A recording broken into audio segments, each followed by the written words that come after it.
যে শ্বাসকষ্ট, সেই আওয়াজ, কাশি, বুকে কাশি, চাপচাপ। বুকে চাপচাপ, এটা তো আরো অন্য অন্য রোগের লক্ষণও হতে পারে। তো হুম। আমি জানতে চাইছি যে এটা আমার অ্যাজমা থেকেই হচ্ছে, তো এটা কি করে ডায়াগনোসিস করা হয়? হুম হুম তো যাদের এই যে সাইন সিমটম গুলো আসছে, যেমন বুকের মধ্যে চাপ চাপ অনুভব হওয়া, হুম, কাশি হওয়া, কাশিটা টিপিক্যালি দেখা যায় রাতে হচ্ছে, ভোর হুম, রাতে হচ্ছে।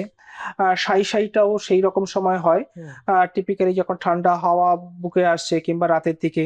ওয়েদার চেঞ্জ যখন হচ্ছে, ধরুন যে শীতকালে হচ্ছে, যখন বর্ষা পড়ছে কিংবা শীত চলে যাচ্ছে যাচ্ছে যে সময়টা, এইগুলো হতে পারে। তো এইগুলো কিছু কিছু আছে। তার কয়েকটা প্রবলেম থাকতে পারে, যেমন ধরো তার নাকের অ্যালার্জি আছে কিনা।